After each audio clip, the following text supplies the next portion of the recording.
کبھی کبھی زندگی ہمیں اس مقام تک لے آتی ہے جہاں وقت رک جاتا ہے، سانسیں ساکت ہو جاتی ہیں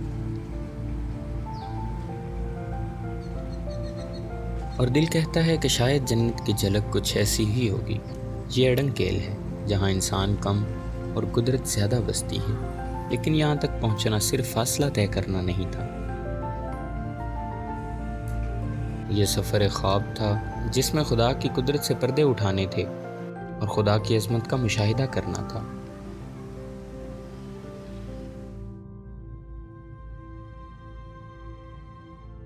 یہ خواب شروع ہوتا ہے اسلام آباد سے۔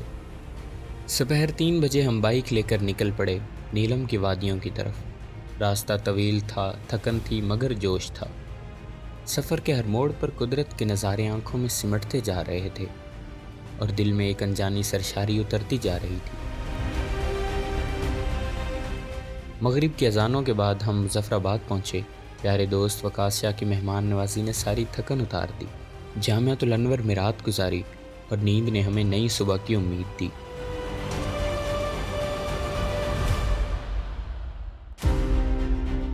صبح جب آنکھ کھلی تو کھڑکی کے پار خواب بکھرے تھے، فلک بوس پہاڑ، درمیان میں بہتا نیلم کا دریا اور اس کے کناروں پر بسی زندگیاں، ایسا منظر جو دل میں اتر جائے۔ دریا کی لہروں کا شور، جیسے قدرت کہہ رہی ہو کہ یہ میرا شہر ہے، اسے محسوس کرو۔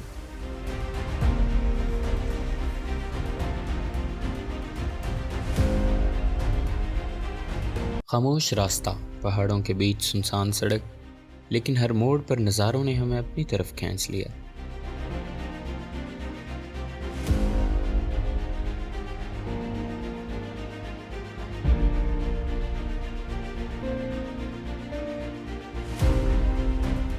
یہ کنڈل شاہی واٹر فال ہے۔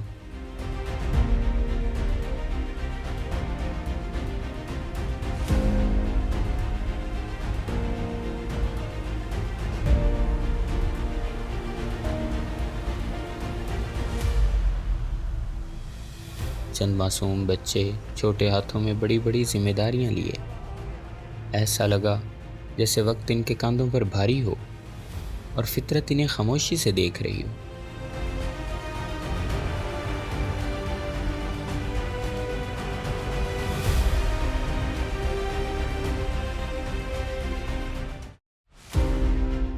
کنڈل شاہی سے ہم نکلے، پہاڑوں کی گود میں چھپے چھوٹے چھوٹے گاؤں گزرے۔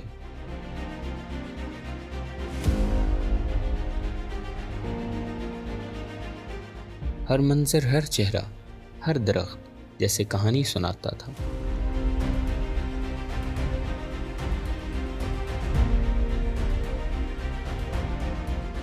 ایک گھنٹے کی مسافت کے بعد اپر نیلم پہنچے۔ سامنے نیلم کا بیتاب دریا اور اس کے پار سرحد۔ یہ وہی گاؤں ہے جس کے نام پر پوری وادی کو نیلم کہا جاتا ہے۔ ایک ایسی جگہ ہم نے کیمپنگ کی جہاں مکمل گاؤں اور دریا کا نظارہ ہمارے سامنے تھا۔ بارش نے موسم میں سردی گھول دی، مگر ہماری آنکھوں میں جو خواب تھے وہ جلتے رہے، دھڑکتے رہے۔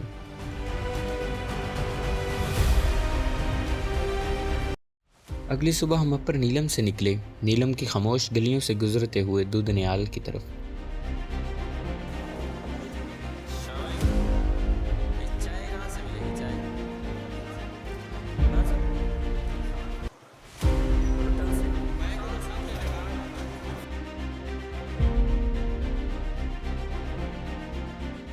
ایک چائے کی دکان پر رکے جہاں اندھیرے میں ایک آدمی چائے بنا رہا تھا، جسے دیکھتے ہی خیال آیا کہ رات کے تاریک پہر کے بعد ہمیشہ دن کی روشنی آتی ہے۔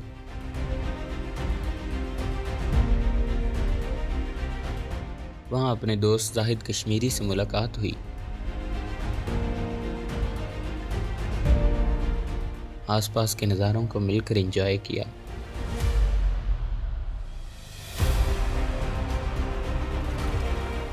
نیچے نیلم دریا میں اترے۔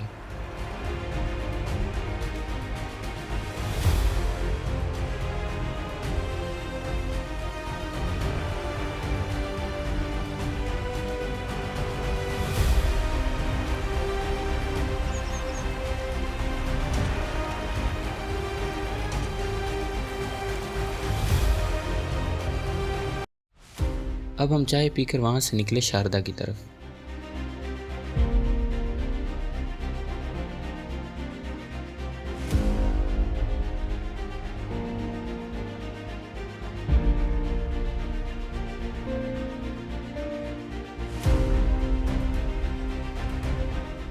شاردا، وہ مقام جہاں صدیوں پہلے علم کی روشنی جلتی تھی۔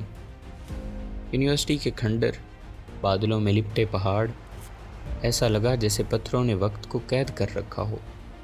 یہ شہر کبھی پورے ایشیا کے لیے علم و عرفان کا مرکز تھا۔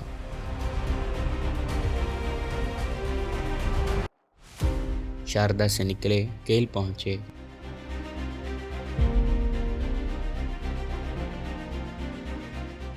بائک وہیں چھوڑی اور قدموں نے ایک نئی کہانی لکھنا شروع کی۔ اڑنکیل کی طرف سفر۔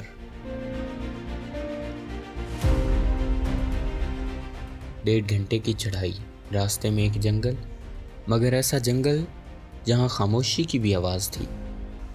اور جب ہم چوٹی پر پہنچے تو آنکھوں کے سامنے جنت کے دروازے کھل گئے۔ بادل ہمارے قدموں میں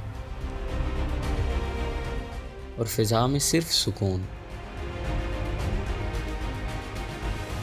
چشموں کی سرگوشیاں، پرندوں کی بانسریاں، درختوں کی سانسیں، ایسا لگا جیسے صدیوں سے یہاں کوئی آیا ہی نہیں۔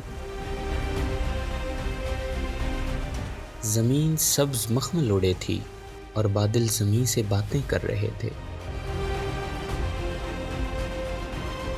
یہ اڑنکیل تھا جہاں وقت رک جاتا ہے اور دل کہتا ہے کہ شاید جنت کچھ ایسی ہی ہوگی۔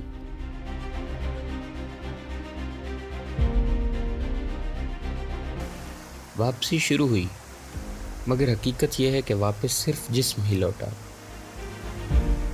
روح اڑنکیل کے کسی درخت، کسی بادل، کسی چشمے میں قید رہ گئی۔